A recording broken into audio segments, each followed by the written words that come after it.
CMR Jewelry inaugural offer. Flat 9% VA on gold ornaments, 12,500 off on purchase of 1 kg silver.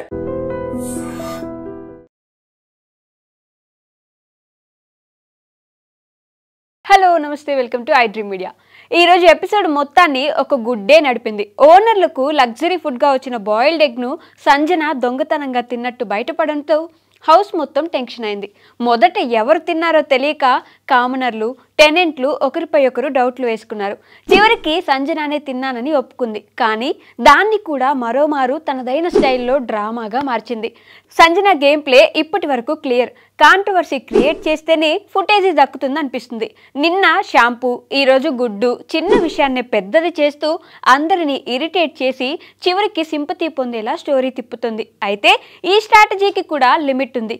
Bharani, Harish, సృష్టి వంటి కంటెస్టెంట్లు ఈరోజు fire అవడం మొదలుపెట్టారు. భరణి మొదట తాను ప్యాసివ్గా ఉన్నప్పటికీ ఈరోజు డైరెక్ట్గా సంజనపై కౌంటర్ ఇచ్చాడు. హరీష్ కూడా ఫేవర్ చేసినట్టు కామెంట్ వచ్చిన వెంటనే రెచ్చిపోయాడు.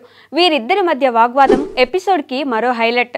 ప్రియా, శ్రీజ మాత్రం సంజన మీద పడితే బయట సింపతి వస్తుంది అని పక్కదారి తీస్తూ కాస్త సేఫ్గా ఉన్నారు. ఫ్లోరా మాత్రం సైలెంట్గా కనిపించిన మధ్యలో ఫ్యామిలీ మ్యాటర్ తీసుకొచ్చినప్పుడు సంజనని బాగా హ్యాండిల్ చేసింది. కానీ సంజన విక్టిమ్ యాంగిల్ తీసుకుని కన్నీళ్లు పెట్టుకోవడం మళ్ళీ క్లాసిక్ సీరియల్ మోడ్ని గుర్తు చేసింది. మొత్తం మీద ఈరోజు ఎపిసోడ్ హౌస్ డ్రామా, ఎమోషన్, గొడవల మిక్స్తో ఆడియన్స్కి ఎంటర్టైన్ చేసింది.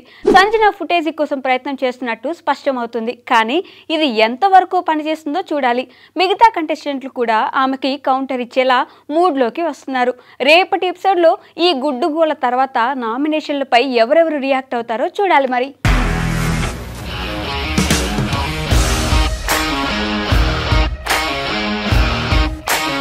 ఇండస్ట్రీలో కమిట్మెంట్ ఇష్యూస్ వస్తాయి. నీకు కూడా వచ్చినట్టు మార్నింగ్ తీసుకెళ్ళాడంటే కొట్టి పడేస్తాడు.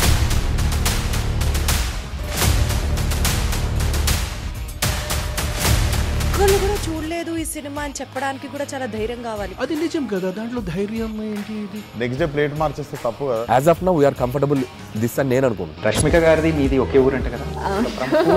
నీకు కోపం వచ్చిందంటే బాగా తిట్టేత్తరా? తిట్టేద్దామండి.